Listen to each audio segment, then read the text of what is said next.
Oremos al Señor, hermanos. Amado Dios, te damos gracias esta mañana. Gracias por tu presencia en medio de nosotros. Gracias por poder abrir tu palabra, Señor, y juntos leerla. Encontrar en ella, Señor, la vida que son para nosotros.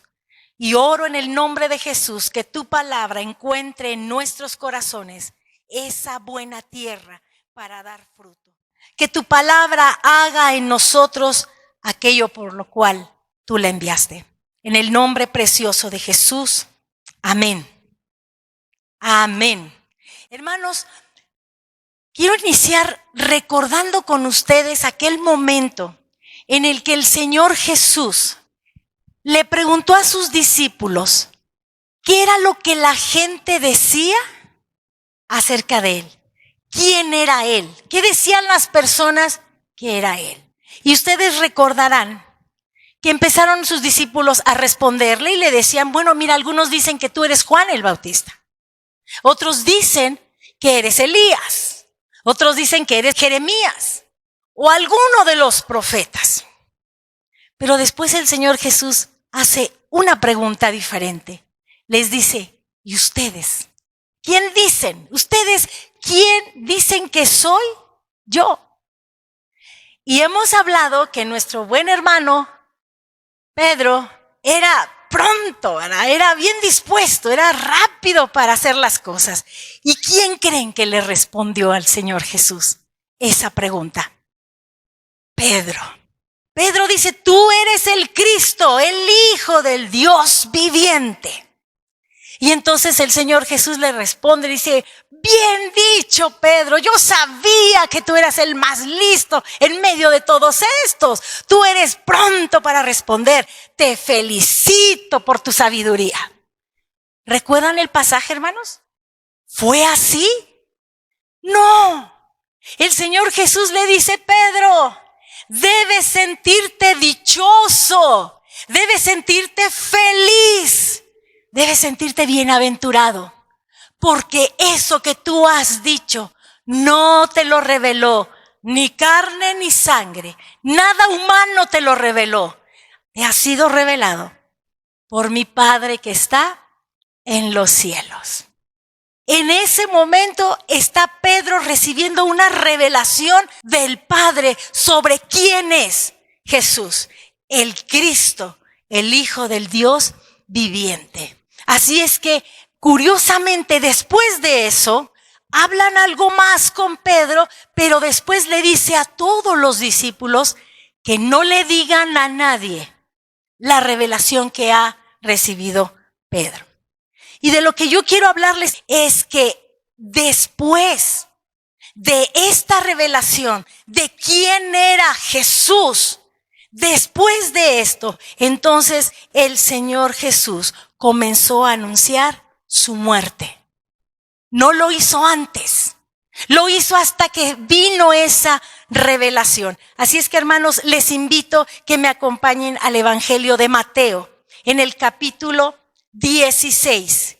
Vamos a ver los momentos en los cuales el Señor Jesús está anunciando su muerte. Y vamos a darnos cuenta que no es lo único que está anunciando. Mateo 16, versículo 21. Desde entonces comenzó Jesús a declarar a sus discípulos que le era necesario ir a Jerusalén y padecer mucho de los ancianos, de los principales sacerdotes y de los escribas, y ser muerto y resucitar al tercer día. ¿Qué es lo primero que leímos ahí? Que le era necesario ir a Jerusalén. ¿Se recuerdan esa frase, hermanos? ¿Qué dijo el Señor Jesús? Que le era necesario pasar por Samaria. ¿Por qué? Porque era la manera de cumplir el plan y el propósito de Dios en Samaria. También le era necesario hospedarse en la casa de Zaqueo. ¿Se acuerdan? Baja de ahí porque es necesario que hoy pose en tu casa. Era necesario y es la misma expresión en este versículo. Él empezó a declararles que le era necesario ir a Jerusalén. Ahora, ¿a qué iba a Jerusalén? ¿Iba de compras? ¿Iba a visitar a algún familiar? Lo que dice la Escritura en lo que acabamos de leer es que tenía que ir y que iba a padecer mucho. No poco, hermanos. Iba a padecer mucho del grupo religioso. ¿Quiénes eran? Los ancianos, los sacerdotes que eran principales, los escribas. De todos ellos, Él está anunciando, voy a padecer. Y también dice que va a ser muerto. Pero dice algo más. Resucitar al tercer día. Es necesario que vaya para padecer, para morir y resucitar al tercer día. Mateo 17, versículos 22 y 23. Estando ellos en Galilea, ¿dónde estaban, hermanos, ahora? En Galilea. Estando ellos en Galilea, Jesús les dijo, este es otro momento, hermanos, el Hijo del Hombre será entregado en manos de hombres y le matarán, mas al tercer día resucitará. Y ellos se entristecieron en gran manera. Ahora vuelve el Señor Jesús a anunciar aquello de su muerte. ¿Se dan cuenta que aquí no dice que iba a padecer? Solamente dice que iba a ser entregado. Ahora está diciendo, va a ser entregado en manos de los hombres. Y dice que esos hombres le matarán. Pero dice algo más. Mas al tercer día resucitará. El Señor Jesús está hablando como en tercera persona, ¿verdad? El Hijo del Hombre, pero se refiere a Él mismo. Y dice, y le matarán, mas al tercer día resucitará. ¿Y qué pasó con los discípulos? ¿Qué dice la Escritura que acabamos de leer? ¿Qué pasó con ellos? ¿Qué pasó con el corazón de los que le estaban siguiendo? Dice que se entristecieron. Hermanos, ¿le ha pasado a usted en alguna ocasión y usted le está diciendo algo a alguien y hay un momento en que esa persona ya no oye lo que usted está diciendo? Solamente escuchó una parte y el resto de lo que usted le dijo no escuchó. Yo creo, hermanos, que aquí los discípulos se entristecieron en gran manera porque no oyeron, no escucharon o no entendieron que Jesús les dijo, mas al tercer día resucitará. Porque solamente había tristeza. Eso es lo que se relata en este pasaje, que había tristeza en gran manera en ellos. Se entristecieron.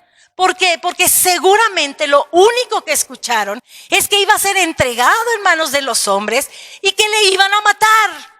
Por supuesto que eso genera tristeza, pero no debería generar gozo el saber que al tercer día iba a resucitar. Quiere decir que no lo escucharon. Quiere decir que no escucharon completamente las palabras que Jesús les estaba diciendo. Y la enseñanza para nosotros, hermanos. En lugar de decir, qué bárbaros estos discípulos, cómo no ponían atención a lo que Jesús decía. La enseñanza para nosotros, hermanos, es que seamos cuidadosos en poner atención en todas y cada una de las palabras que nuestro Señor nos hable. Cuando Dios nos esté hablando, hermanos, pongamos atención en cada una de sus palabras para que se llene de gozo nuestro corazón, no como sucedió con los discípulos. Aprendamos a escuchar, hermanos, todo atentamente. Amén. Mateo 20. Estamos solo en el Evangelio de Mateo. Adelante, capítulo 20. Este es otro momento. Versículos del 17 al 19. Subiendo Jesús a Jerusalén. Ya no estaba en Galilea, ahora estaba subiendo a Jerusalén. Tomó a sus 12 discípulos aparte en el camino y les dijo, una vez más, hermanos, les dijo, he aquí, subimos a Jerusalén y el Hijo del Hombre será entregado a los principales sacerdotes y a los escribas y le condenarán a muerte y le entregarán a los gentiles para que le escarnezcan, le azoten y le crucifiquen. mas al tercer día resucitará. ¡Aleluya! Va a resucitar. ¿Qué encontramos aquí? Ya están subiendo a Jerusalén y lo que Jesús ahora les dice con más detalles es que va a ser entregado a los principales sacerdotes, a los escribas, y que ellos, estos religiosos, le van a condenar a muerte. Lo entregaron ellos ¿a quiénes? A los romanos, que eran los gentiles. ¿Quiénes son los gentiles, hermanos? Todos aquellos que no son judíos. Así es de que a estos gentiles, que eran los romanos, lo entregaron. ¿Y qué iban a hacer esos gentiles? Lo iban a escarnecer, es decir, se iban a burlar de él, le iban a denigrar. Y dice también que le iban a flagelar. ¿Por qué? Porque lo iban a azotar. Eso lo iban a hacer ¿quiénes? Los gentiles. Y dice que finalmente le iban a crucificar. Y al crucificarle, él iba a morir. Y dice ahora, mas al tercer día resucitará. Y yo quisiera que hiciéramos énfasis en esta palabra, hermano. Más al tercer día. Esta palabra es una palabra que se utiliza con fuerza, que también puede ser utilizada por la palabra pero. ¿Se recuerdan cuántas veces nos habló el pastor? Pongan atención donde diga pero. Y esta palabra más se puede utilizar también como pero. También se puede utilizar como entonces y también como en verdad. Son palabras de fuerza. Es decir, que nosotros podríamos decir que le iban a azotar, que se iban a burlar de él, que le iban a condenar, que le iban a crucificar, pero al tercer día resucitará. Iba a sufrir todo esto, iba a padecer todo eso. Entonces, al tercer día resucitará. Y a pesar de todo ese caminar de sufrimiento y de muerte, en verdad, al tercer día resucitará. ¿Qué sucedió, hermanos? En estos pasajes que hemos visto, ¿qué sucedió después de que Jesús anuncia su muerte, su sufrimiento, su muerte y su resurrección? ¿Qué sucedió en el capítulo 16? Después, inmediatamente después del capítulo 16, cuando anuncia esta situación, lo que es su muerte y resurrección, en el capítulo 16, inmediatamente después, Pedro lo aparta de ahí. El Señor acaba de decir lo que va a suceder y Pedro lo aparta. Pedro, el que había recibido la revelación del Padre desde los cielos, ese mismo Pedro lo aparta y le dice, no, Señor, que esto a ti no te suceda. No, ten compasión de ti, que esto no te acontezca. O sea, que no te azoten, que no te crucifiquen, que no mueras. Si no sucedía eso, entonces no iba a resucitar. ¿Y se recuerdan ustedes, hermanos? ¿Cuáles fueron las palabras de Jesús? Cuando Pedro le dijo, ten compasión de ti, que esto no te acontezca. ¿Se acuerdan qué le dijo Jesús? Apártate de mí, Satanás, me eres tropiezo. Él no ponía la mirada en las cosas de arriba, en las celestiales, en las cosas de Dios. El Señor Jesús anuncia su muerte y la respuesta de Pedro es que no te suceda, que no te pase nada de eso. ¿Qué sucedió después? Que les anunció por segunda vez su muerte. Eso fue en el capítulo 17 y ya lo leímos. Dice que después de eso los discípulos ¿qué?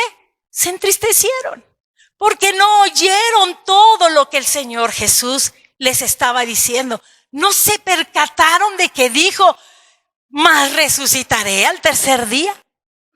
Por eso se llenaron de tristeza. Cuando les anuncia la siguiente vez, se llenan de tristeza. Y en el capítulo 20, hermanos, después de que el Señor Jesús con más detalles les dice lo que va a suceder, tanto con los religiosos como con los gentiles, y que va a resucitar, ¿saben qué sucedió inmediatamente después? Una petición. La petición que asegurara el poder y la autoridad de dos personitas. Una mamá preocupada que ya escuchó que el Señor va a sufrir, que lo van a crucificar. Yo creo que sí escuchó que iba a resucitar, porque entonces su petición es que mis dos hijos se sienten uno a tu derecha y el otro a tu izquierda. Hermanos, en aquel tiempo, cuando alguien se sentaba a la derecha del rey, era el que tenía mayor autoridad, obviamente después del rey. Y el que se sentaba a la izquierda, bueno, seguía después del de la derecha. También era una posición de autoridad y de poder. Y eso es lo que está pidiendo una mamá. Después de que el Señor dice que va a padecer, que lo van a azotar, que se van a burlar de él. Señor, ¿y se pueden sentar mis hijos? Uno a la derecha y el otro a la izquierda, ahí en tu reino. Hermanos, seamos cuidadosos de las peticiones que presentamos delante del Señor. Si el Señor nos está dando una palabra, seamos prudentes y cuidadosos de qué le pedimos al Señor. Aquí fue la mamá de ¿quién? De Juan y de Jacobo, que es Santiago. En alguna Biblia dirá Santiago y Juan. No están equivocadas, no hubo un error, era el mismo nombre. Era la mamá de Jacobo y de Juan, que ellos eran los hijos de Zebedeo. ¿Y alguien se acuerda cómo les decían a ellos? Les llamaban los hijos del trueno. Bueno, el Señor Jesús les dijo los hijos del trueno. Así es que, hermanos, seamos muy, muy cuidadosos, muy prudentes cada vez que presentamos nuestras peticiones delante del Señor. Aprendamos a pedir como conviene. Ahora, ya hemos visto, hermanos, lo que sucedió después del Señor Jesús anunciar su muerte. Ya lo vimos en los 3 momentos diferentes. Fueron situaciones distintas en cada uno de esos momentos. ¿Qué sucedió, hermanos? Antes de que el Señor padeciera, antes de que lo entregaran, antes de que lo azotaran, antes de que lo crucificaran y por supuesto antes de que resucitara. ¿Qué sucedió? Vamos a seguir en el Evangelio, hermanos, de Mateo. Vamos a continuar ahí, pero ahora pasemos al capítulo 26, versículo 17. El primer día de la fiesta de los panes sin levadura, vinieron los discípulos a Jesús diciéndole: ¿dónde quieres que preparemos para que comas la Pascua? Hermanos, en este versículo hay 2 fiestas. Está mencionando 2 fiestas. Una era, lo que dice aquí, el primer día de la fiesta, ¿cuál? De los panes sin levadura. Y al final dice para que comas la Pascua. La Pascua era otra fiesta. La Pascua duraba un día y la fiesta de los panes sin levadura duraba 7 días. Así estaba establecido en el Antiguo Testamento. Y le preguntan sus discípulos: ¿qué hacemos? ¿Qué preparamos? ¿A dónde vamos, Señor? ¿Dónde quieres que estemos? Porque todos los judíos trataban de subir a Jerusalén para celebrar la fiesta, esas fiestas. Y entonces veamos las instrucciones del Señor Jesús en el versículo 18. Y él dijo: id a la ciudad a cierto hombre y decirle: el maestro dice, mi tiempo está cerca. En tu casa celebraré la Pascua con mis discípulos. Vamos a ver qué dice Marcos. Porque recuerden, hermanos, siempre necesitamos ver los demás evangelios, los pasajes paralelos para que nos abran más el panorama. Porque lo que Jesús le dijo era: díganle a cierto hombre, ¿cierto? ¿Sí fue así? Díganle a cierto hombre. Pero Marcos, en el capítulo 14, versículos 13 y 14, vamos ahí, hermanos, Marcos 14, 13 y 14. Y envió 2 de sus discípulos, aquí ya sabemos cuántos, 2 de sus discípulos, y les dijo: id a la ciudad. Hermanos, cuando dice id a la ciudad es que seguramente estaban a los alrededores, tal vez estaban a las afueras de la ciudad. Recuerden que ya había muchos que querían matar al Señor Jesús. Había resucitado a Lázaro, pues también querían matar a Lázaro y matar a Jesús. Así es de que seguramente estaban en las afueras y por eso la instrucción de vayan a la ciudad, seguimos, y os saldrá al encuentro un hombre que lleva un cántaro de agua. Seguidle. Y donde entrare, decida el señor de la casa. El maestro dice, ¿dónde está el aposento donde he de comer la Pascua con mis discípulos? Envió a 2 discípulos, ¿verdad?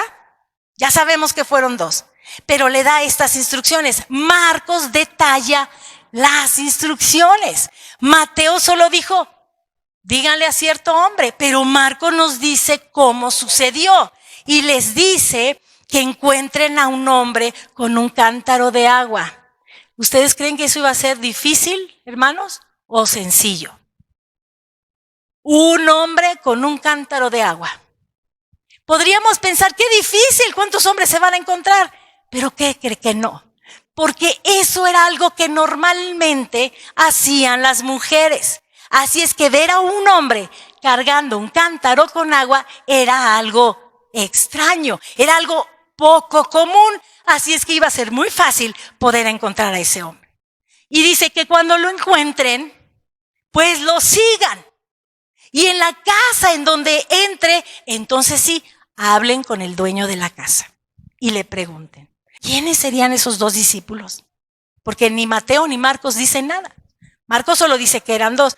Lucas 22:8 dice que Jesús envió a Pedro y a Juan. Ellos fueron y buscaron a ese hombre con el que traía el cántaro y a donde se metió, ahí hablaron con el dueño de esa casa. Mateo 26, vamos ahora a versículos 19 y 20. Y los discípulos hicieron como Jesús les mandó y prepararon la Pascua. Prepararon todo lo necesario. Verso 20. Cuando llegó la noche, se sentó a la mesa con los 12. Si eran 12, quiere decir que ahí estaba Judas, ¿verdad? Se sentó con los 12. Ahora, aquí dice se sentó. ¿Cómo se imaginan ustedes la escena, hermanos? Porque dice que se sentó. En realidad ellos se reclinaban, porque las mesas eran muy bajitas. Y ellos se reclinaban a veces sobre cojines en su brazo izquierdo para poder comer con su mano derecha. Versículo 21. Y mientras comían, dijo, de cierto os digo que uno de vosotros me va a entregar. Todavía estaban comiendo, hermanos. Y Jesús les dice, mire, el Señor Jesús ya había anunciado su muerte, ¿lo vimos o no? Ya lo había anunciado de diferentes maneras, hasta con más detalle en una de esas ocasiones, pero nunca les había dicho que en medio de ellos estaba el que lo iba a entregar. ¿Se acuerdan que dijo será entregado a los hombres? Le entregarán, pero nunca había dicho que en medio de ellos estaba aquel que lo iba a traicionar. Para ellos fue una sorpresa, para ellos fue algo sorprendente.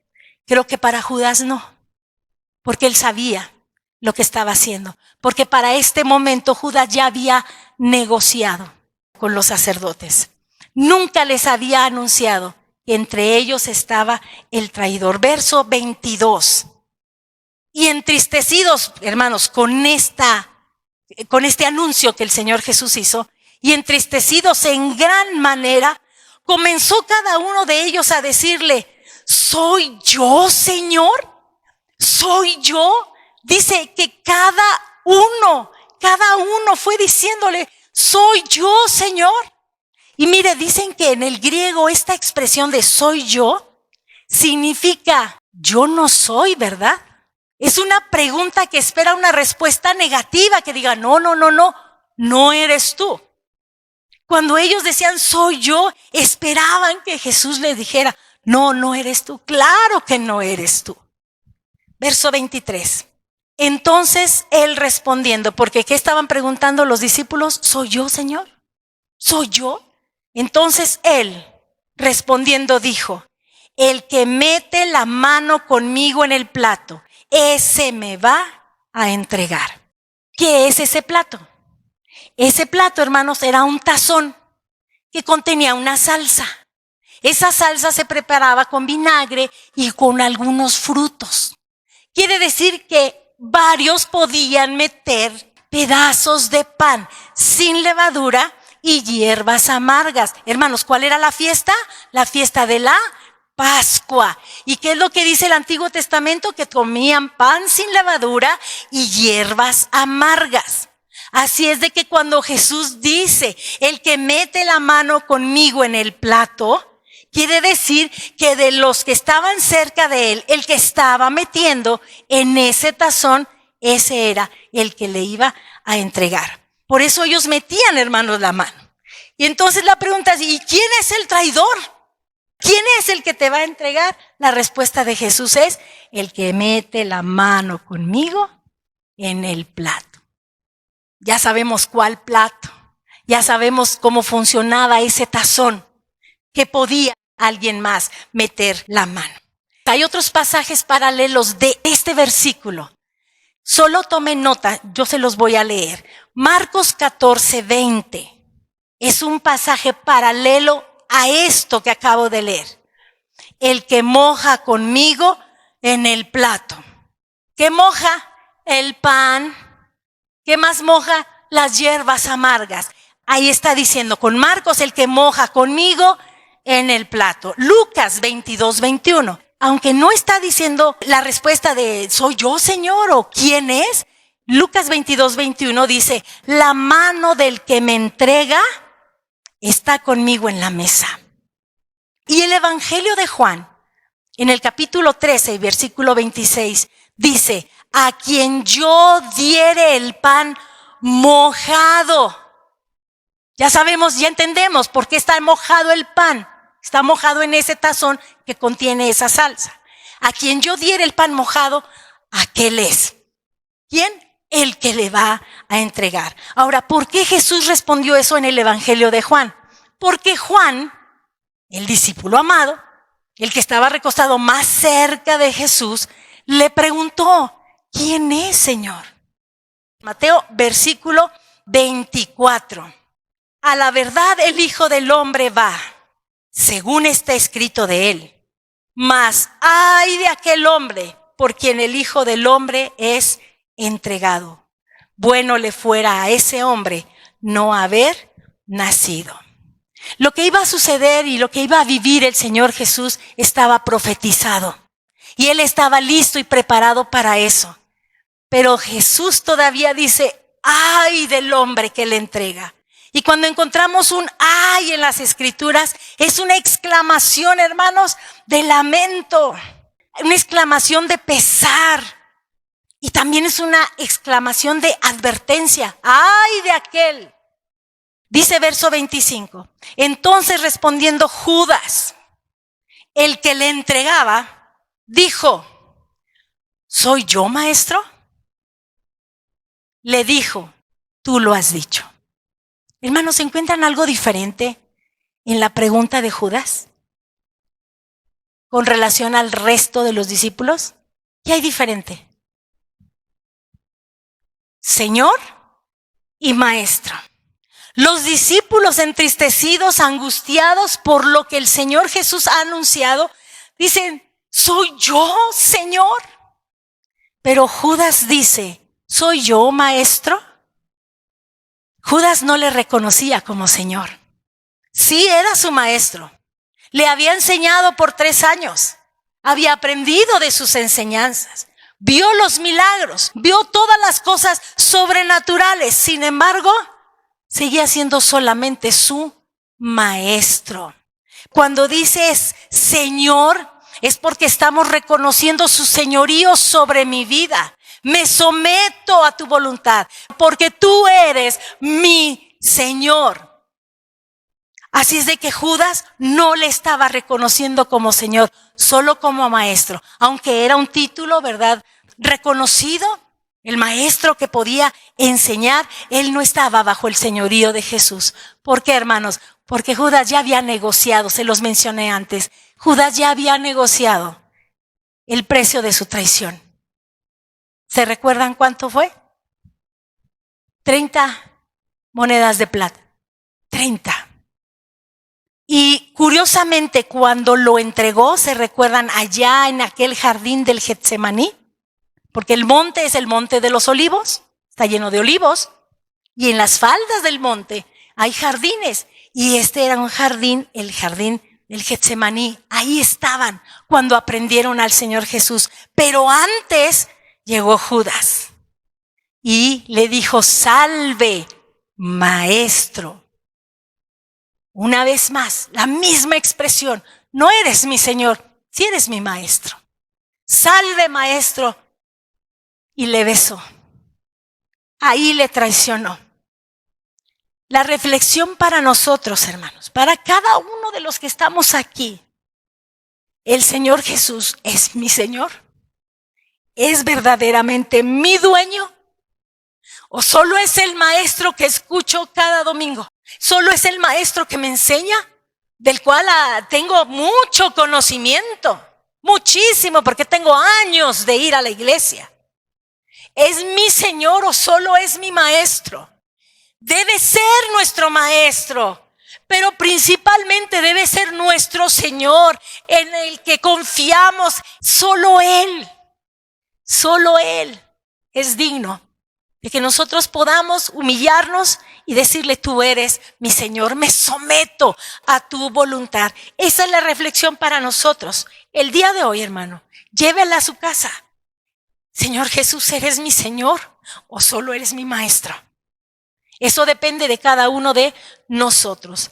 Ahora, hermanos, hay quienes dicen que después de esto, que le dice Jesús: tú lo has dicho. ¿Se acuerdan que la expresión soy yo era no soy yo, verdad? En este caso no obtuvo una respuesta negativa, sino afirmativa, y dijo: tú lo has dicho. Jesús no le dijo: sí, sí eres tú, aunque otras versiones sí dicen: sí, tú eres. En esta versión dice: tú lo has dicho. Y hay quienes, hermanos, miren, este dato es interesante. Hay quienes dicen que en este momento, en este versículo 25, donde termina, hay quienes consideran que en ese momento Judas se salió del lugar.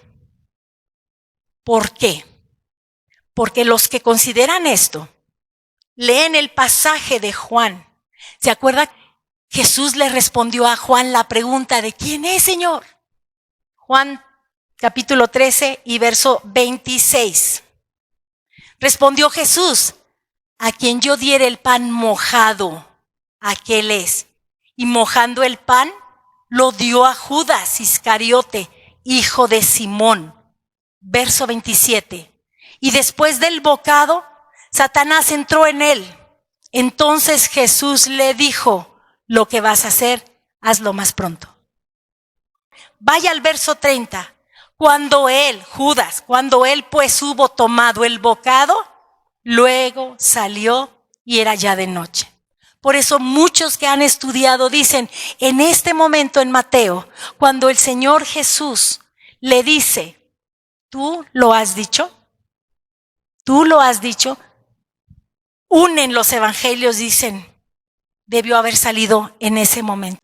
Lo que sigue después es algo solemne.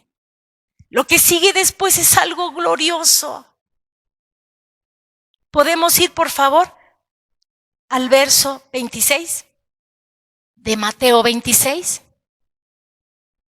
Y mientras comían, tomó Jesús el pan y bendijo y lo partió y dio a sus discípulos y dijo: tomad, comed, esto es mi cuerpo. ¿Se acuerda que cuando mojó el pan y se lo dio a Judas, estaban comiendo? Y según Juan, en ese momento se fue. Así es que en este instante en que Jesús ahora nuevamente toma el pan, ellos seguían comiendo. Toma el pan, hace una bendición y lo parte. Se lo da a sus discípulos y les dice esto que es glorioso: tomad, comed, esto es mi cuerpo. Ellos, hermanos, hasta ese momento habían comido lo que la festividad requería. Pan sin levadura, hierbas amargas, todo lo que se requería para esa fiesta, ellos ya se lo estaban comiendo. Comían todo lo que era tradicional para el evento de la Pascua. Y eso, hermano, lo habían hecho por años, toda su vida, porque los buenos judíos lo hacían cada año. Pero es ahora el Cordero de Dios, el que quita el pecado del mundo, el que está en medio de ellos, haciendo ese acto que ya no tiene nada que ver con la festividad de la Pascua. Esto es algo diferente. Él parte el pan, da una bendición y se lo da a sus discípulos. En ese momento, hermanos, el Señor Jesús instituye lo que nosotros llamamos la cena del Señor, la mesa del Señor, la Santa Cena. Es este momento en que Jesús toma ese pan y lo parte. Eso es la mesa del Señor. Dice la Escritura que tomó el pan, bendijo, dio una bendición, parte el pan, les da a sus discípulos y les da una instrucción. Y es que cómanlo. Cómanlo. Y dice, esto es mi cuerpo. Lo que está diciendo el Señor Jesús, este pedazo de pan representa mi cuerpo, simboliza mi cuerpo. ¿Usted se recuerda, hermano, cuando Jesús dijo, yo soy la puerta? ¿Y acaso era una puerta, se convirtió en el Señor Jesús? No, es un simbolismo, es para darnos la idea que Él es la única puerta, el único medio para poder llegar al Padre. Cuando Jesús dice, yo soy el camino, no es que se convierte un camino en el Señor Jesús, sino que Jesús, Él mismo, sus pisadas, es el camino que nosotros tenemos que seguir para llegar al Padre. Así es que cuando Él dice, esto es mi cuerpo, está diciendo esto representa mi cuerpo. ¿Qué hizo con el pan? Lo partió. Esto representa mi cuerpo, simboliza mi cuerpo, porque el cuerpo del Señor iba a ser partido, herido, maltratado, azotado. Hermanos, nos tiene que quedar muy claro que no es que ese pedazo de pan se está convirtiendo en un pedacito del cuerpo de Jesús. Solo representa, es un simbolismo. ¿Nos queda claro? Sin embargo, hacerlo es un momento de reverencia, de adoración, de respeto. No podemos pasarlo así, pues un pedacito de pan, ¿verdad? No, porque tiene un simbolismo que representa al Señor Jesús. Surgió una doctrina, se llama transubstanciación. Esa es una doctrina, pero surgió en 1215. ¿Qué significa esa doctrina de transubstanciación? Que el pedacito de pan, de una forma extraordinaria, ahora es un pedacito del cuerpo de Jesús real. Real. Y en ningún momento Jesús dijo eso. En ningún momento los discípulos lo hicieron de esa manera, porque lo siguieron haciendo. Pablo lo hacía con las iglesias que estaban levantándose y les enseñaba sobre esto. Los primeros padres de la iglesia nunca hicieron eso, nunca tuvieron esa creencia. Eso fue hasta 1215. Tomamos el pan, que sigue siendo un elemento de pan, que nos representa el cuerpo de Jesús, que lo simboliza. En Lucas 22:19, si gusta usted tomar nota, cuando Jesús está viviendo este momento, igual que en Mateo, Lucas dice, esto es mi cuerpo. Mateo es muy corto, ¿no? Tomad, comed, esto es mi cuerpo. Pero Lucas dice, esto es mi cuerpo, que por vosotros es dado. Haced esto en memoria de mí. Partan el pan en memoria de mí. Versos 27 y 28, hermanos. Ahí en Mateo 26, tomando la copa. ¿Qué tenía la copa, hermanos? Vino. Ellos no tomaban agua de horchata. ni agua de tamarindo, ni de limón. No tomaban agua de limón con chía, ellos tomaban vino. Y dice, tomando la copa y habiendo dado gracias, con el pan dio una bendición. Ahora dice que tomando la copa, dando gracias, les dio diciendo, bebed de ella todos, porque esto es mi sangre del nuevo pacto, que por muchos es derramada para remisión de los pecados.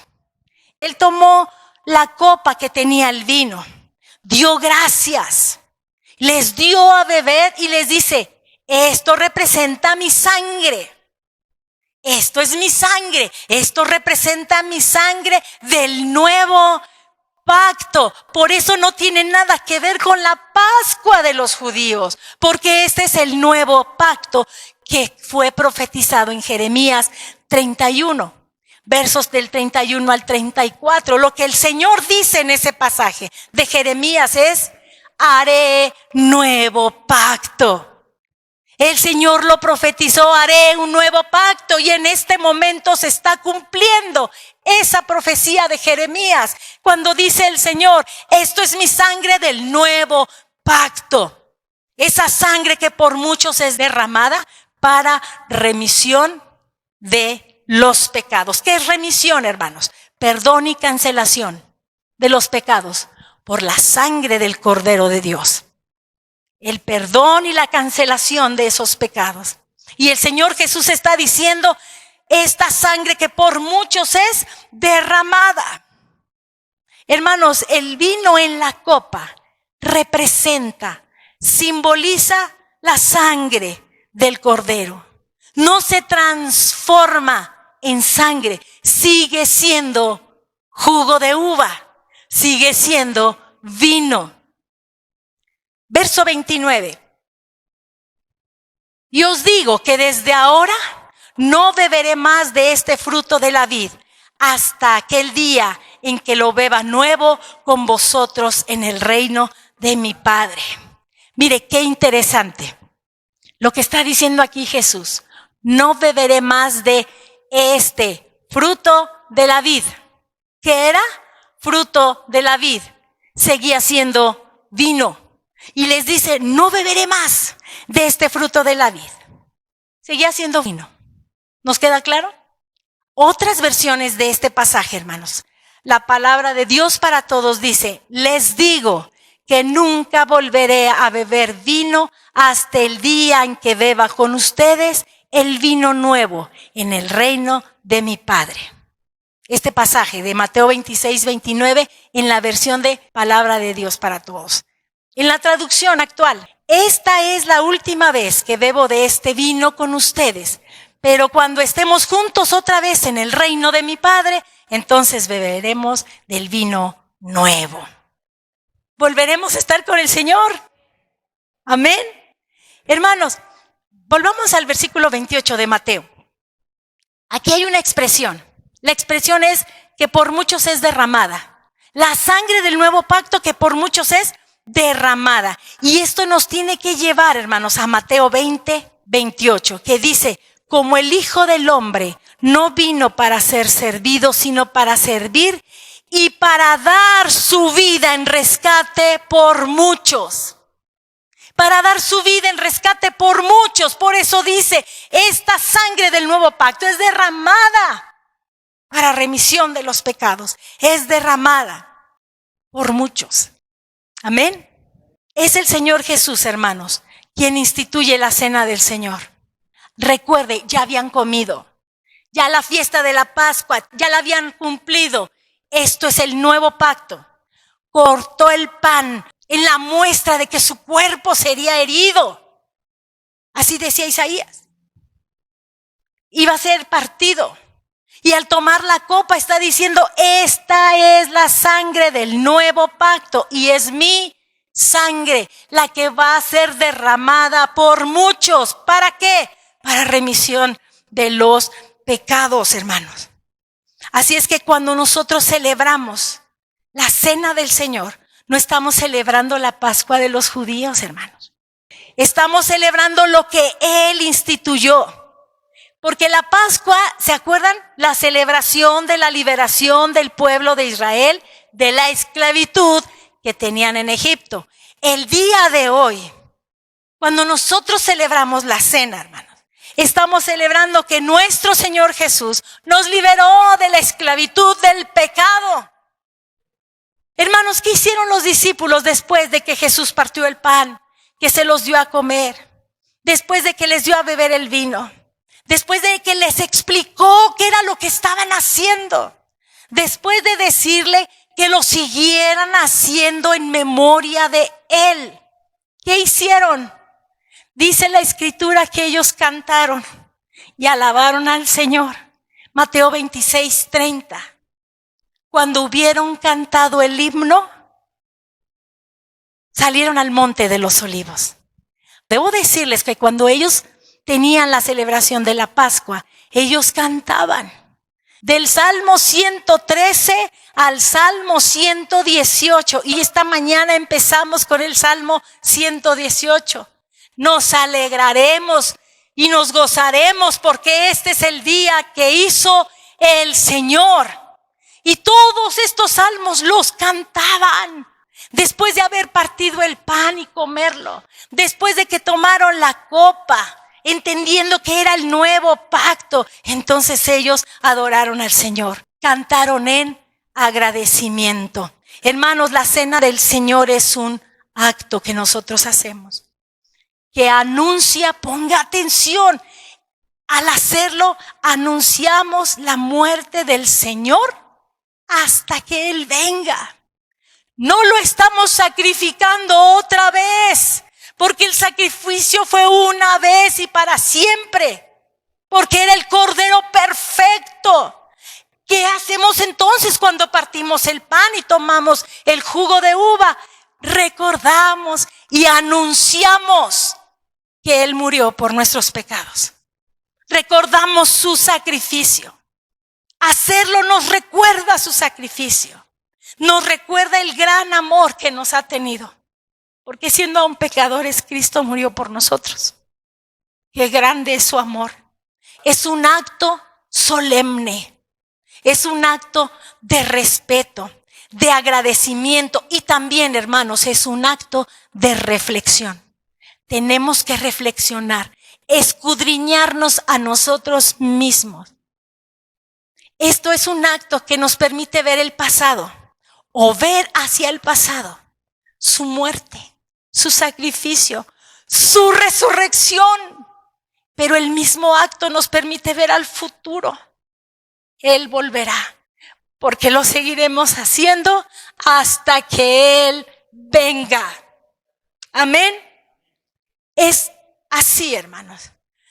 Pablo no caminó con Jesús, ¿verdad? Pero sí tuvo un encuentro tremendo con Él. Tuvo un encuentro personal con Cristo. Y Cristo mismo le reveló muchas cosas. Y otras se las platicaron los apóstoles. Y Pablo le escribe a una de las iglesias una carta y en la carta los anima, les exhorta sobre la Santa Cena, sobre la Cena del Señor. ¿A quién creen que se lo escribió? A los corintios. ¿Y sabe por qué creo yo? Pues porque lo necesitaban. Era necesario orientarles. Les advierte que no tomen la cena del Señor indignamente. Y nosotros podríamos pensar, ¿y eso qué significa? ¿Qué significa tomar la cena del Señor indignamente? Debo decirles que cuando ellos tomaban la cena, primero comían. Y hay unos que se abalanzaban sobre la comida. Y hacían sentir mal a los que habían traído poquito. Hacían sentir mal a los que no habían traído nada, no se habían enterado. Los hacían sentir mal. Y eso, ¿sabe qué generaba? Divisiones.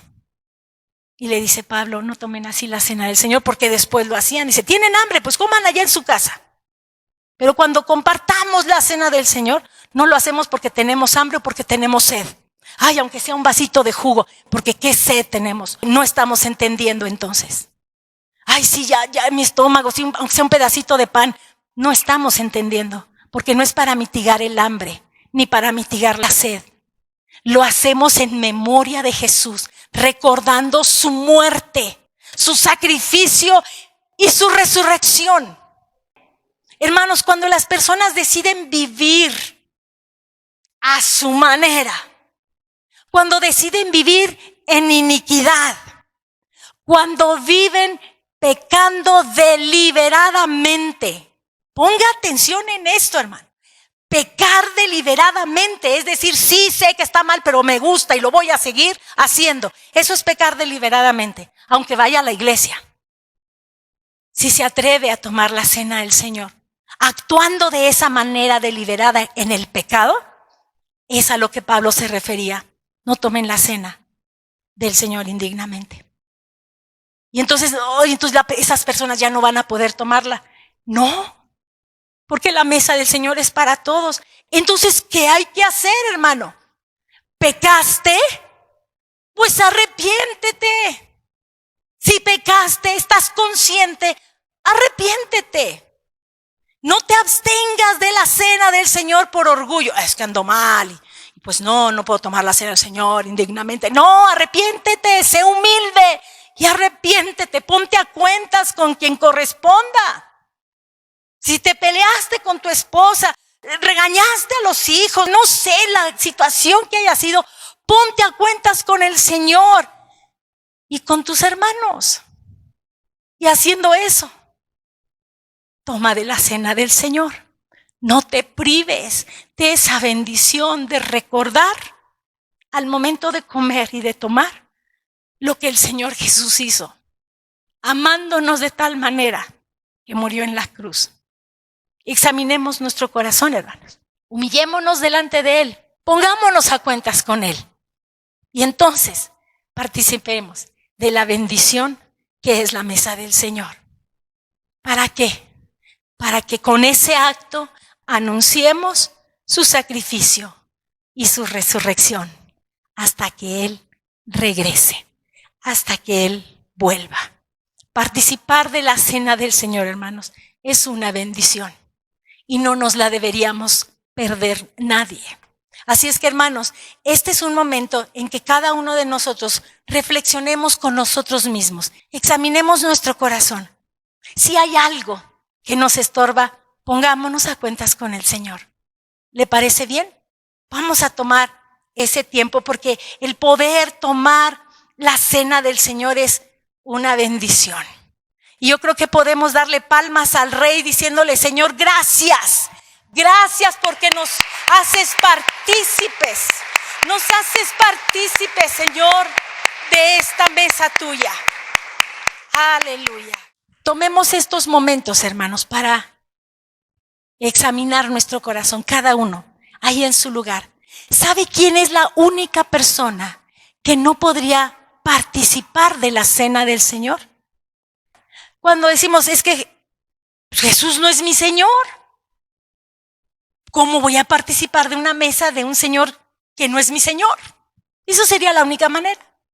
Pero si los que estamos aquí hemos rendido nuestro corazón a Jesús y le hemos dicho: tú eres mi único Señor, mi único Dios, mi único Salvador, el único que derramó su sangre para redimirme a mí de mis pecados, entonces puedo tomar la cena del Señor. Y si sé que fallé, Señor, examino mi corazón y me pongo a cuentas contigo. Este es un momento de respeto y de reverencia, hermanos. Y cuando lo hagamos, hagámoslo con gratitud y con la conciencia de todo lo que hemos leído esta mañana. Voy a pedirles, hermanos, que me puedan acompañar en 1 Corintios. Vamos a leer los versículos del 23 en adelante. Dice el versículo 23, hablando Pablo: porque yo recibí del Señor lo que también os he enseñado, que el Señor Jesús, la noche que fue entregado, tomó pan, y habiendo dado gracias, lo partió y dijo: tomad, comed, esto es mi cuerpo, que por vosotros es partido. Haced esto en memoria de mí. Así que, hermanos, vamos a tomar el pan. Vamos a dar gracias primero. Dios, te damos gracias por el gran sacrificio que hizo Jesús en la cruz por nosotros, Señor. Recordamos tu muerte y el sacrificio que has hecho, que fuiste el Cordero perfecto, Señor. Que lo hacemos en memoria de ti para honra y gloria tuya. Podemos comer el pan. Versículo 25 sigue diciendo: Asimismo, tomó también la copa, después de haber cenado, diciendo: Esta copa es el nuevo pacto en mi sangre. Haced esto todas las veces que la bebiereis en memoria de mí. Así pues, todas las veces que comiereis este pan y bebiereis esta copa, la muerte del Señor anunciáis hasta que Él venga. Damos gracias a Dios por el sacrificio que ha hecho por nosotros, que nos ha reconciliado con el Padre, que nos ha redimido de nuestros pecados. Amén. Tomamos la copa. Amén. Y damos gracias a Dios por ese gran sacrificio que, aun siendo pecadores, Cristo murió por nosotros. Amén. Esto es para anunciar que Jesús murió, que Él sufrió por nosotros, pero que también resucitó. Y que ahora vive y reina por los siglos de los siglos. Y que pronto volverá. Y que le esperamos y que estaremos haciendo esto hasta que Él regrese. Amén. Podemos darle palmas al Rey y decirle: gracias, Señor. Abra sus labios y dígale: gracias, Señor. Gracias, Jesús, por hacernos partícipes de tu mesa. Aleluya.